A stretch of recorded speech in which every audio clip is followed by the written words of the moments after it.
Hi, my name is Angel. Welcome back to my channel.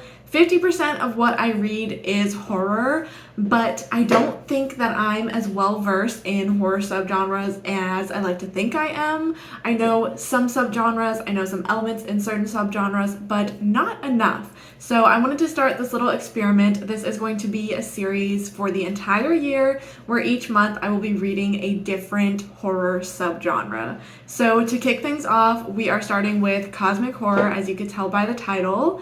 But before we get into the TBR of the video and the actual reading vlog, let's stop and learn a little bit about what cosmic horror is. Cosmic horror, or Lovecraftian horror, is a subgenre of horror that was pioneered by H.P. Lovecraft. The genre is defined as horror that has to do with the fear of the unknown or things entirely incomprehensible to the human mind. As this Reddit user explains it, picture a goldfish born in an aquarium in a pet shop. It's all it's ever known, it's not in control, and doesn't even have the capacity and the software to begin to understand why. That's us on Earth in relation to the rest of the universe. Many of H.P. Lovecraft's stories merge horror with sci-fi and utilize space as an element. Along with that is the element of monsters, creatures, or anomalies that are simply too ancient and powerful for humans to understand. In James Neal's 2006 paper, From Beyond, H.P. Lovecraft and the Place of Horror, he writes, in 1927, Lovecraft wrote, "All my tales are based upon the fundamental premise that common human laws and interests and emotions have no validity or significance in the vast cosmos at large. As a consequence, his horrific extraterrestrial entities were not evil because this implies a human morality. To put it simply, the creatures featured in many of his works are not evil but are simply too far beyond the human concept of morality for us to understand."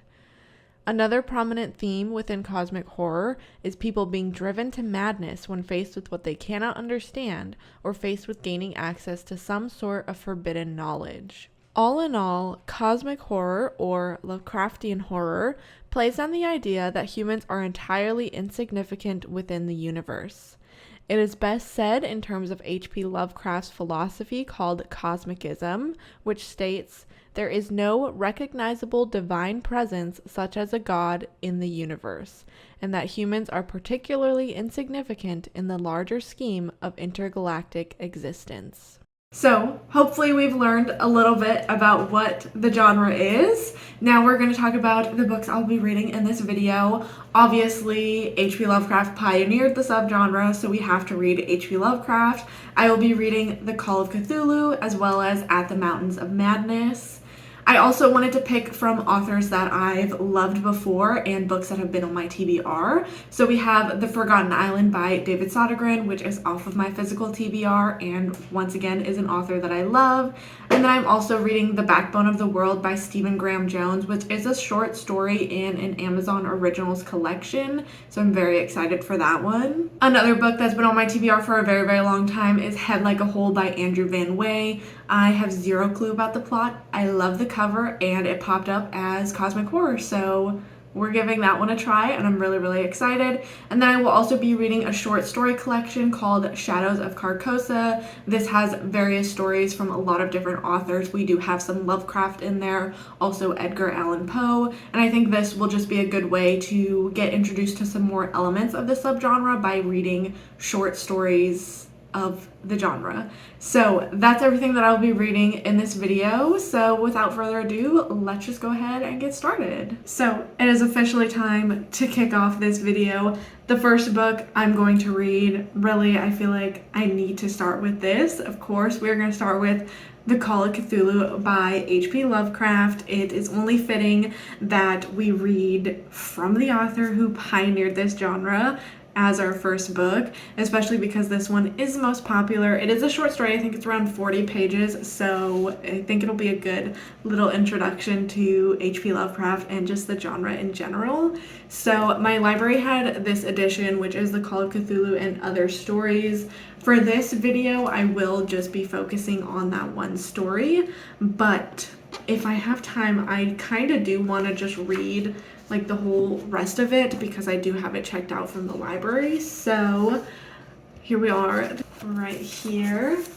So I'm gonna go start this and let you guys know how it goes. Let's see how many pages it is. So it starts on page 65 and ends on page 107. So just about 40 pages, like I said. So here's that little chunk I will be reading, and I will come back probably when I finish it. Did I understand anything that happened in the Call of Cthulhu? No, I don't think I did. Like, I get what happened, but I don't know what happened. I struggle sometimes reading like classics or books that were written in this time period because the writing style was so different. Like, I feel like sometimes it's hard to immerse myself in the story.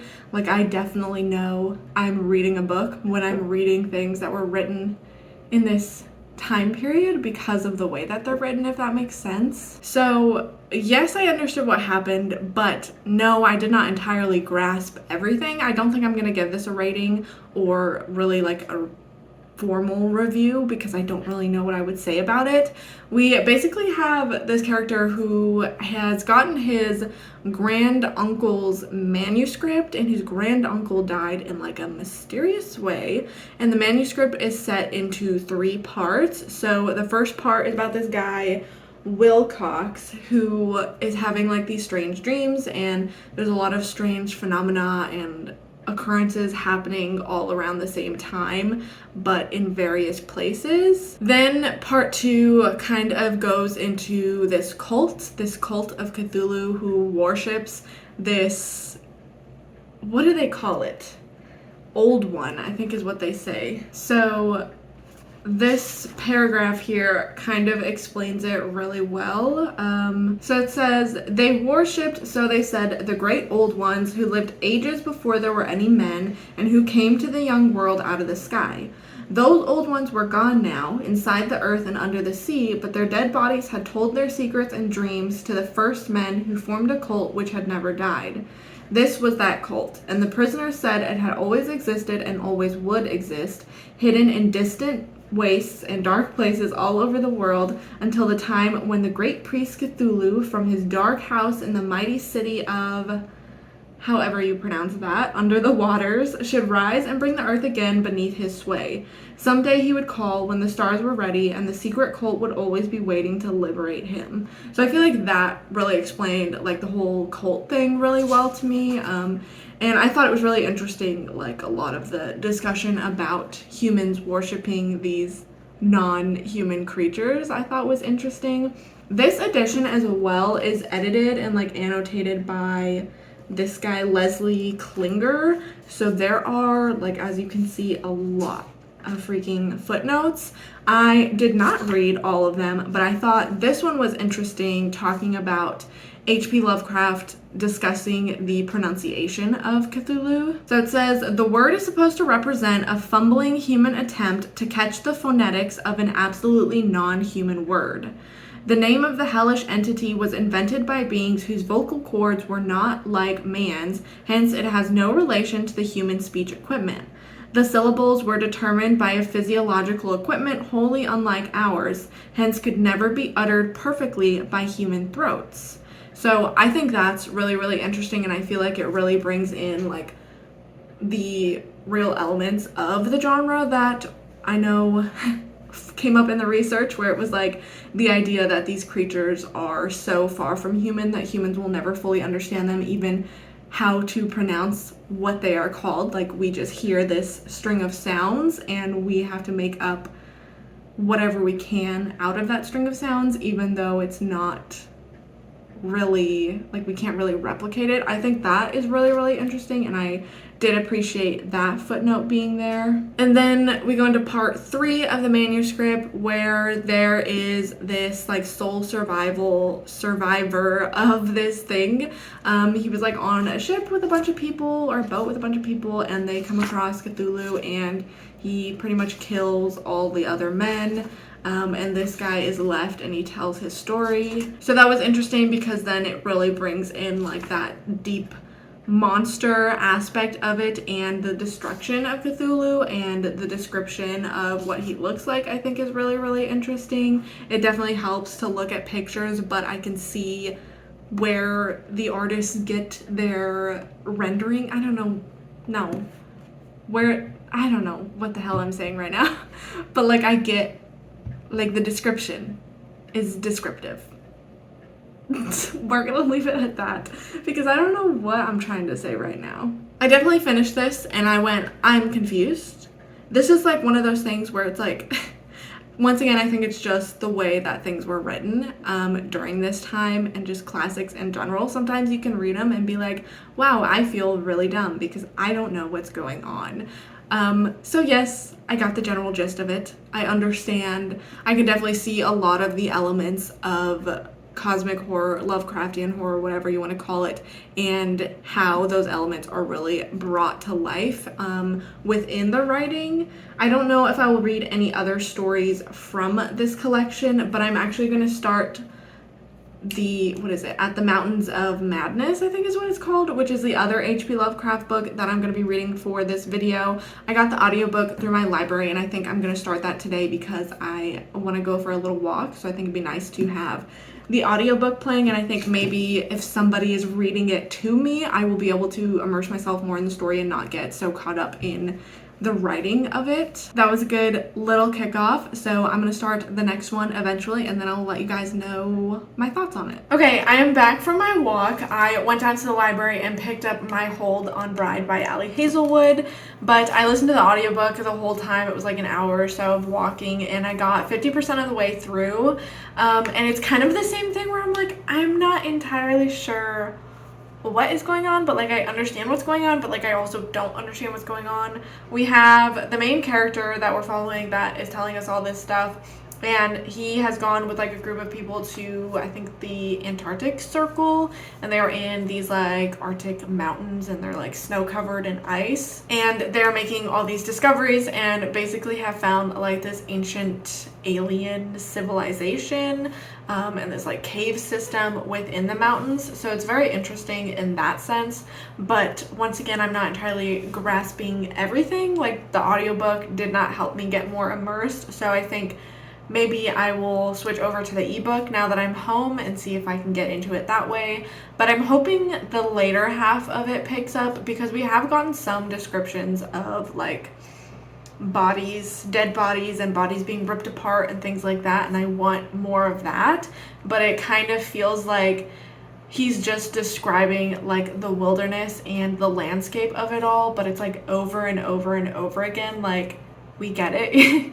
You're in the whatever, Antarctic, the Arctic, and there's snow on the mountains and there's ice on the mountains and you're in a cave. Like, we get it. You don't have to tell us that like every 10 pages. Oh, by the way, there's snow and ice here. Like, it just seems very like there's a lot of that going on, and I wish that we got more like horror elements. So I hope it goes like a little bit more of like a horror way in the end. I don't know how to explain. Like, I want more monsters and I want more death and I want more, you know, brutal descriptions of things. They did make some mentions of like the old ones and the Cthulhu cult and everything, so that's all like tied together and brought up in this book.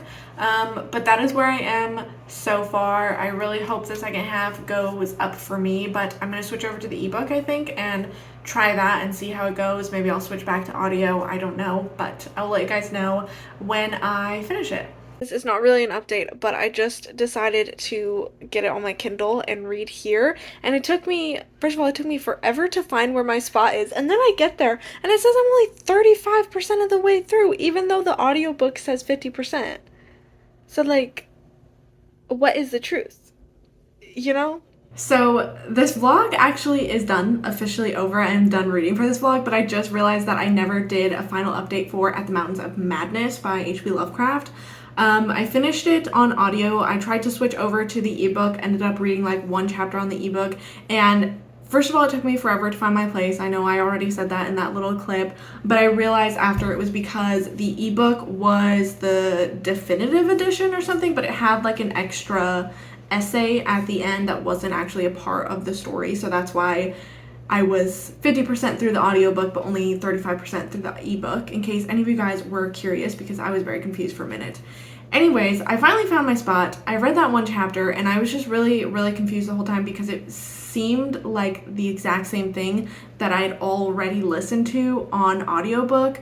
So I kept like double checking to make sure I was in the right spot, and it just like the descriptiveness of everything just seemed very, very repetitive. There was one review that I read on Goodreads that was really funny, and it was saying like, imagine you're talking to your friend and he's telling you about these like creatures that he finds in the mountains, and you're like really interested in the story, but then he gets away from that and continues to describe like the ice and the cold and the mountains, and you're like, okay, we get it, we know what it looks like, tell me more about like the bodies that have been ripped apart, or tell me more about these like giant penguin things. And he just like continues to go on and talk about the like landscape and the description of the setting, which is fine, like it definitely sets the mood, but it just felt like I said I was reading the same exact thing over and over and over again. So after struggling through that one chapter with the ebook, I went back to the audiobook because I feel like it was a little bit easier to have somebody else read it for me. Once again, though, I am leaving this book with no rating, and I can't really give it a good review because there were a lot of things that I enjoyed. There were a lot of things that definitely like helped me to grasp like the concept of the genre and Lovecraftian horror, cosmic horror, whatever you want to call it. But at the end of the day, there were definitely a lot of things that went over my head just because of his writing style. I don't know what it is. I don't know if it's like the over descriptiveness of it, but it just is not very easy for me to read and comprehend. Like, I'm sorry.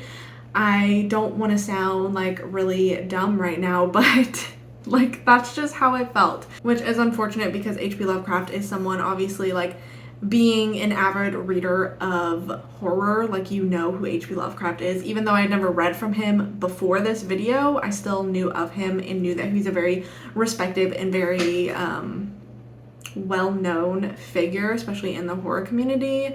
And I did enjoy reading his books and giving him a try, but overall I don't know if they were right for me. So at the Mountains of Madness, like I said, not giving it a rating, not giving it a real review, but I do feel like the concept of it and a lot of different things that were brought up within the book were really, really interesting, and they just didn't fully go where I wanted them to go. Like I said already, the writing and a lot of the story focused on the setting of it rather than a lot of these crazy occurrences that were happening.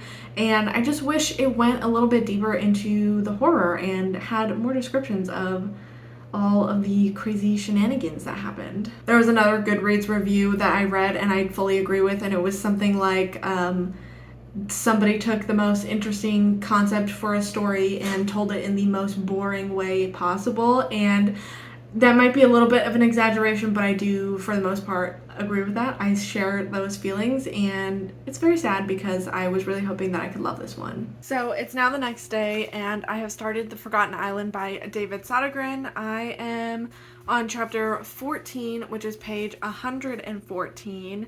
So far, we've gotten introduced to all of the characters and also the creature in this book.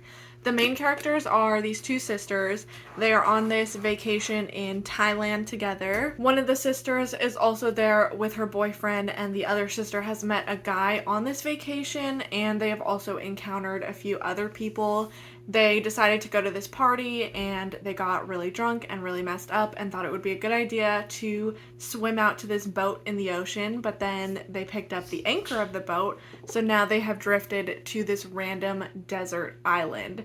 So we have the two sisters, the one guy that the sister met on vacation, and then like some other random people that they met there that were on this boat and are now on this island. And then the sister that came with her boyfriend, he got left behind because he kind of wandered off and did his own thing while everybody else swam out to the boat. So he is still on like the main island that they were vacationing on, and he is trying to find them because he has like the GPS coordinates and is tracking his girlfriend's phone. So at least that's a little bit helpful. He kind of knows where they are. So he has gotten the help of these two locals to take a boat out to their location on this island, but they are very apprehensive because they believe that the island is cursed because something happened back in the day. The prologue really kicks the book off with this group of construction workers that are building this like luxury hotel on this island that is not inhabited yet, but they want to bring it and, you know, make it into a tourist destination. A hole opens up in the ground and a guy disappears into it. And so one of the other guys, the foreman of the site, goes in after him and sees some peculiar creatures in there and never speaks of the day again, just barely escapes the island. And now we know that that guy from the prologue is the grandfather of the locals that are helping the boyfriend get to this island. So they are apprehensive about going in there, but they're getting paid well by a tourist, so they're doing it for the money. But we have just gotten to the part where some of the people on the island have discovered this creature, and I'm not going to say what the creature is because it doesn't say in the synopsis, and before reading this, I read a review that said what that creature was, and now I wish like I didn't know, because I think it's more fun to go into it not knowing and to be shocked when it is revealed like what the creature is. I think is so cool. I'm really enjoying it so far. David Sodergren's books are just very bingeable. Like, I definitely want to try to finish this tonight if I can, just because they're such quick and easy reads, but the way he writes is like so descriptive. Like, he really sets the scene and sets the tone for the story. Like, you can really create some great imagery out of his descriptions, especially his descriptions of gore, which is one of my favorite things about him and why I love his horror novels, is because the gore does not hold back on anything. It is so descriptive and so crazy and so fun, and I love it so much. So far, every single male character in here sucks, but David Sodergren, I'll give him that. Like, he is really good at creating like the most hateable, worst male character ever, and then he put like 10 of them in this book, so that's fun. There's also some tension, not only because the male characters suck, but also between the sisters because their mother died and one of the sisters was not there and the other one was there and was taking care of her and like seeing her through the whole death process. So there is a lot of like tension between them because of that, and it can cause arguments and things. So just an interesting dynamic within the group of people that we have. So yeah, I'm really enjoying it. There were some quotes at the beginning that were definitely giving that like cosmic horror vibe. In the prologue, when the hole opens and the guy goes in, he finds like this really big cave system, and what does he say? Let me find the quote. An unfamiliar sensation coursed through his body. He felt small, insignificant. There was no way they could continue. Talking about the construction project. But I feel like that, you know, is the whole thing behind cosmic horror, is like humans being entirely insignificant to these cosmic creatures and cosmic horrors. So I'm really excited to see where it goes. I just love David Sodergren. Like, he is an author that if I, you know, like if I'm ever having a period of time where I'm not loving any book that I read, like I feel like David Sodergren's an author that I can pick up and like know that he's gonna give me something that I love.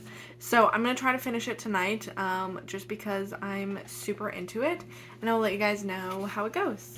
Hello, can you tell it's Valentine's Day? I don't know if you can see this from the camera, but anyways, I finished The Forgotten Island by David Sodergren. I think I'm gonna give it 4 stars because I enjoyed it, but I didn't enjoy it as much as his other 2 books I read. Maggie's Grave and The Horror were both like very easy 5 stars for me.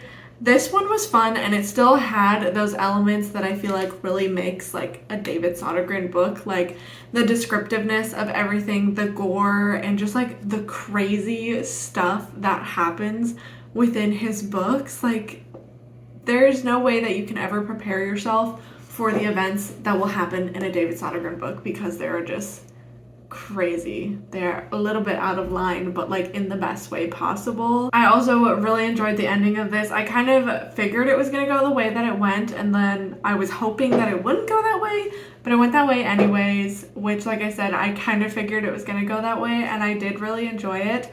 As far as like analyzing cosmic horror as a subgenre, like this definitely had a lot of those elements that we have learned are very prevalent in cosmic horror, like the idea of these creatures that are beyond human understanding, and the whole cave system that they built and the things that they discover in that cave system, and just how like really the whole thing like beyond human understanding. Like there is no way that we could even begin to understand these creatures and how they work the way that they do and how they have built the area that they live in. And I thought it was really fascinating. And then I loved the afterword as well. He said the book was inspired by his honeymoon. He said they went to Hong Kong and Thailand, and while they were there, they went past this island that looked totally like abandoned, except there was like a building on there, and he could see like a little stream of smoke coming up.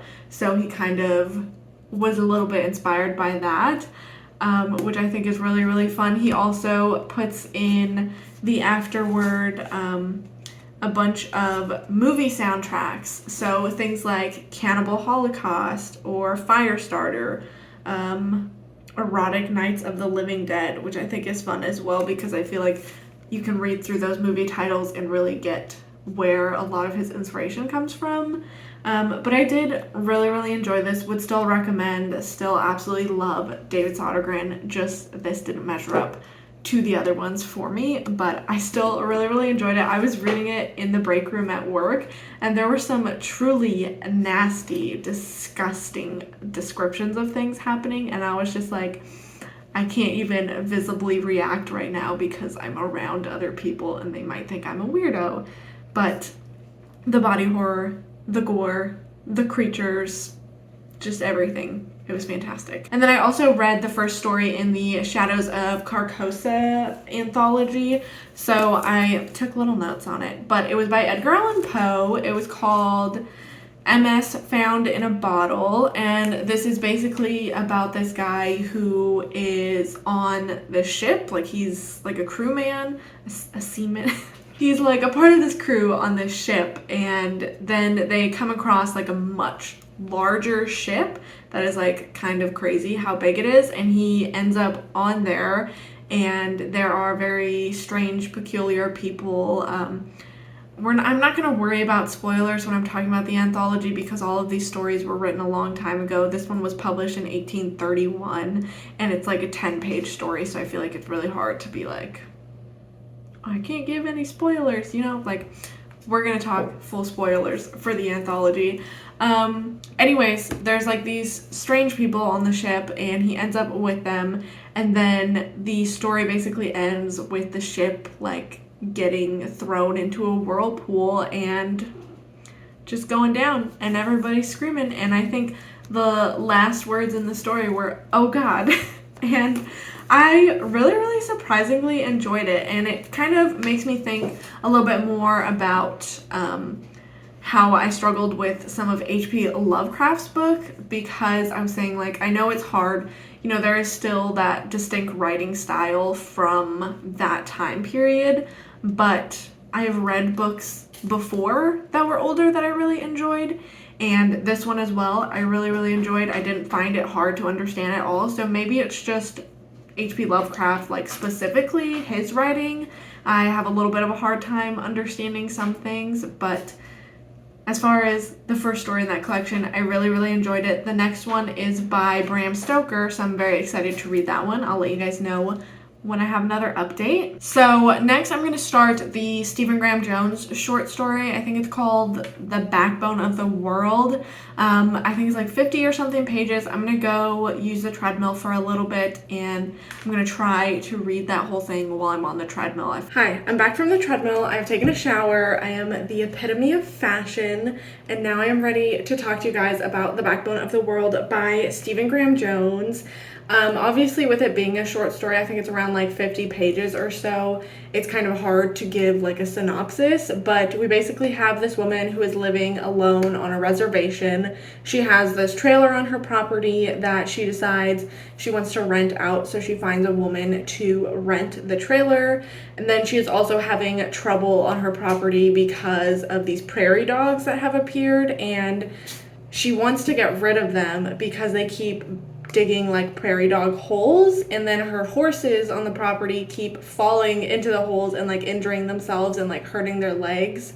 So she's trying to get rid of these prairie dogs, and it kind of turns into a battle with the prairie dogs. But then we also have this random woman that is renting from her and is living on her property. Like I said, I can't really say a lot without like spoiling the entire thing, but it gets weird, and I really enjoyed it. I liked the way that it went.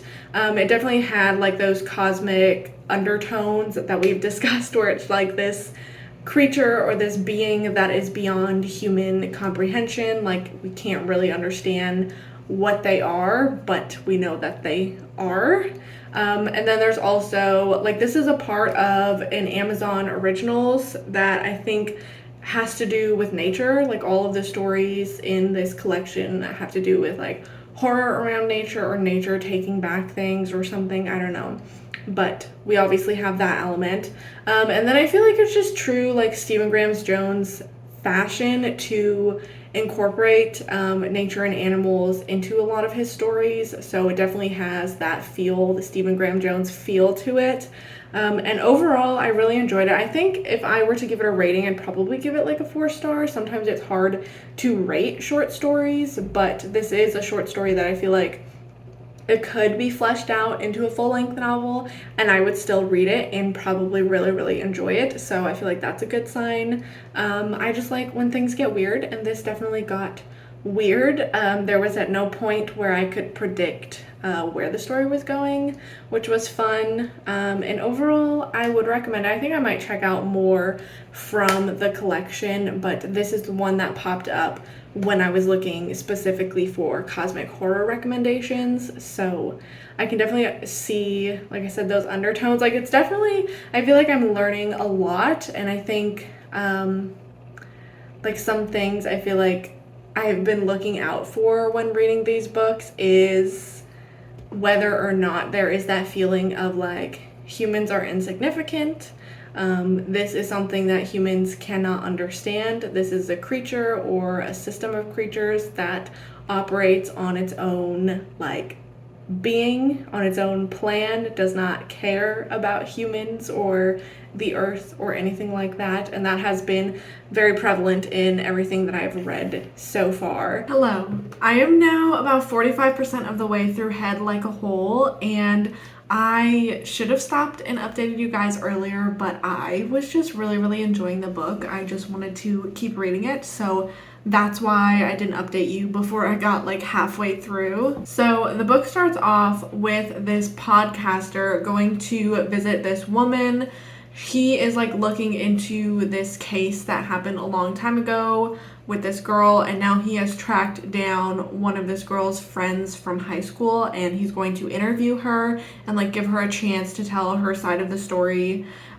So that's how it starts off, and then we flash back to 1996, and we're getting the story from that woman, and we're also getting like the story of what was going on with the other people in that friend group during that time period. And then we also have this man who is out fishing, and he goes to pull up his like little crab trap or whatever, and there is like a head and like sort of an attached torso of a woman in there, and he freaks out obviously, but then it starts to talk to him. So he takes it home, and it's just talking to him and telling him to do all of this crazy stuff, and he's listening to it for some reason. So we have that storyline in the 90s. We have the storyline of this group of friends in the 90s, and then we also have like the present day podcaster interviewing this woman. We don't know a lot. This is like a mystery's kind of unveiling itself, but we know that something happened to one of the girls in this friend group, and we're not sure exactly what. I feel like we can kind of guess that she died somehow in some sort of accident and the other friends covered it up.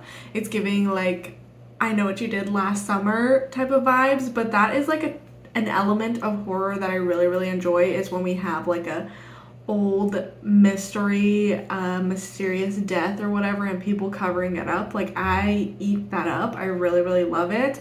The book started off so strong as well. Like after just the couple chapters in the beginning, I was hooked. It has definitely slowed down a lot as we're getting more into the story and the mystery of it all, but I'm still very, very interested.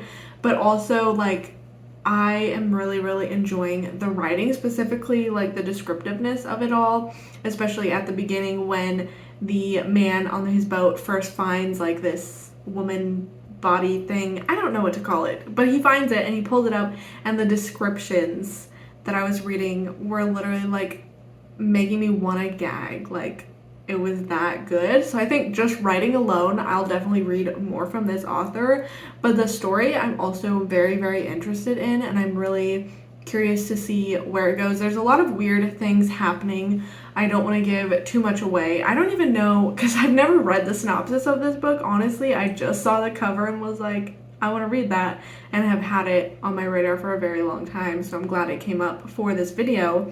But I don't know what it says in the synopsis, but we have some sort of weird creature thing talking to this man, like I said, making him do things that he would never normally do. I'm loving it, eating it up. It's kind of reminding me a little bit of What Kind of Mother by Clay McLeod Chapman.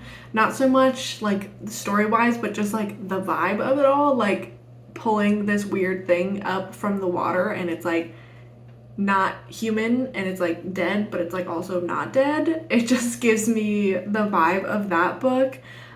So I'm really curious to see where it goes, what the mystery is, how that unfolds. I'm really, really loving it so far. While we're here, I read a couple more stories from Shadows of Carcosa. Let me consult my notes. So I read one by Bram Stoker, and then the two stories after that and the next one that I'm reading next are all by the same author, Ambrose Bierce, which I apologize if that's like a really well-known author. I've never heard of him before, but I'm not really loving this collection, honestly. Like, it's kind of draining me to read. I'm like, I don't know how much more of this I can take. I think it's definitely like the writing style of it all, but the stories really aren't that interesting to me.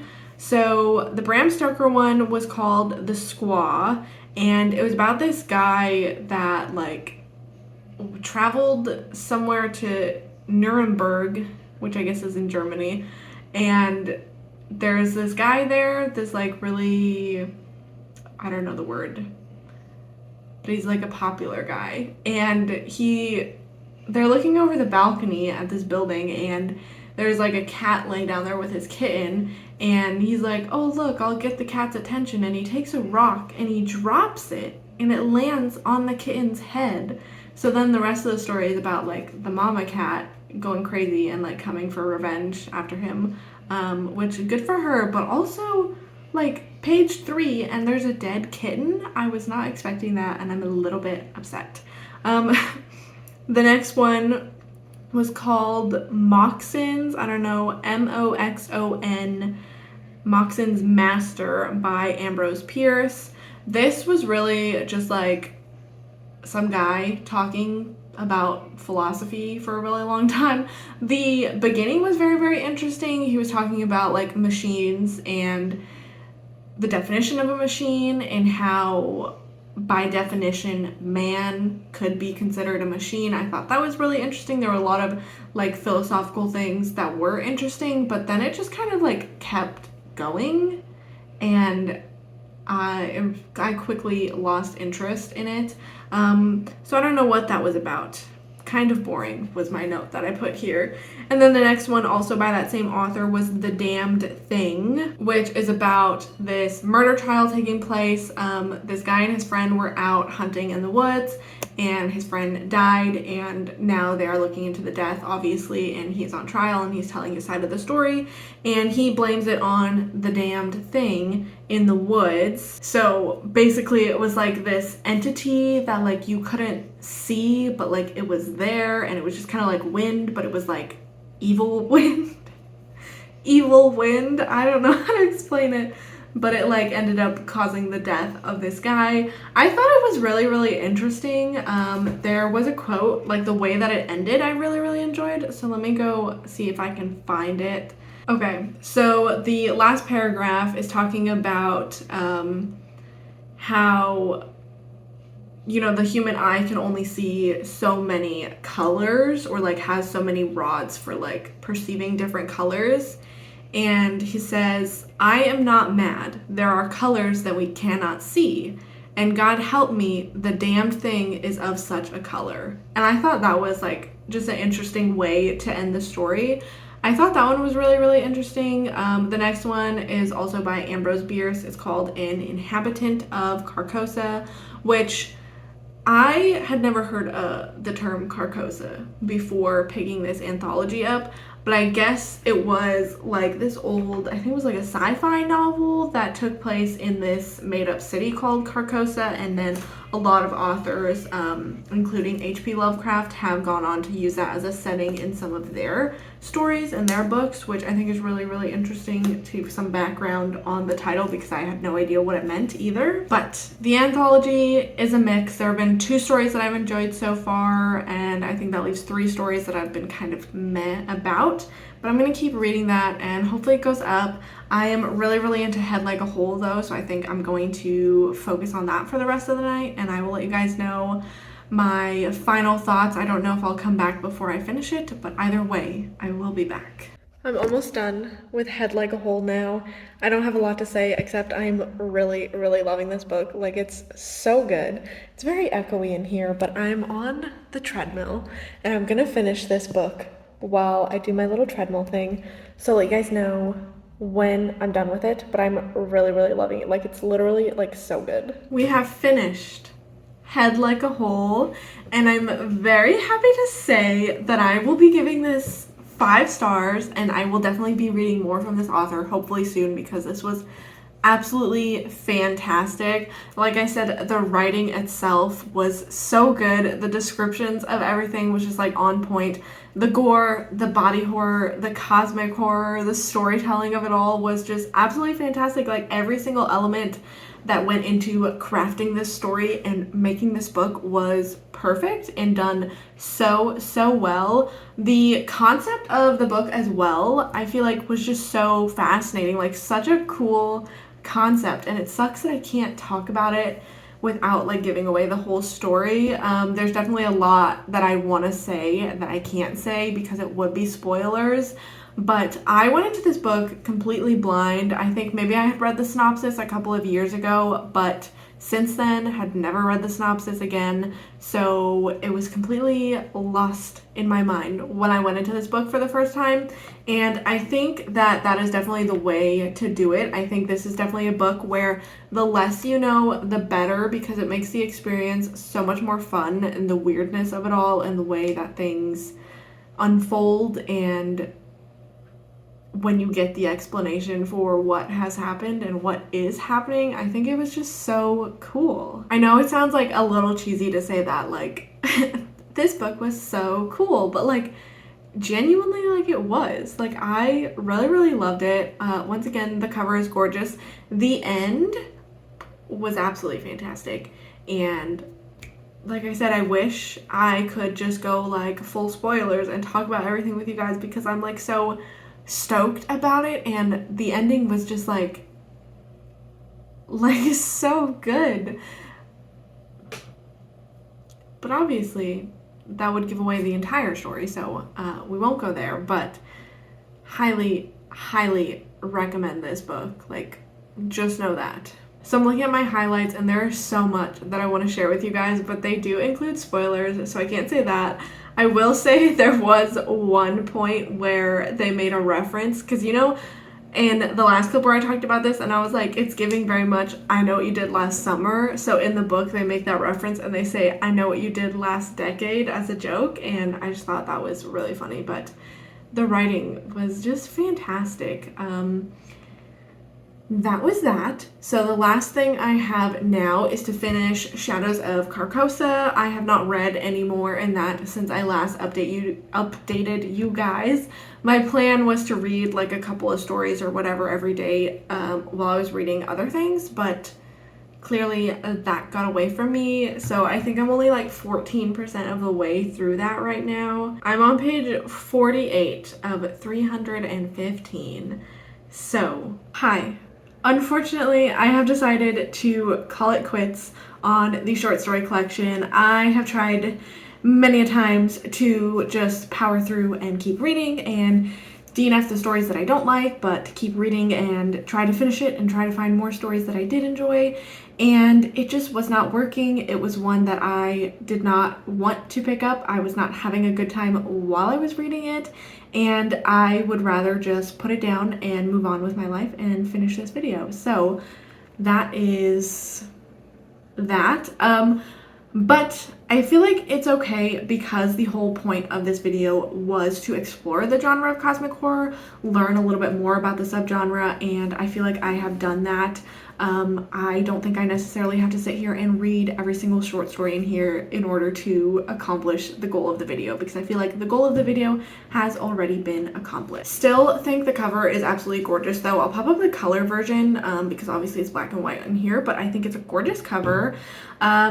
It just really came down to a lot of the stories like were not interesting to me, but then also the fact that all of the stories are older stories, and once again we come back to that distinct writing style of that time period sometimes is very, very hard for me to get into. And when I do read books like that, or I read classics, it's normally like one mixed in amongst the other things that I'm reading. I have never sat there and read many things written in that same way, like one after the other, which is what these stories are, and I'm just not enjoying my time doing it.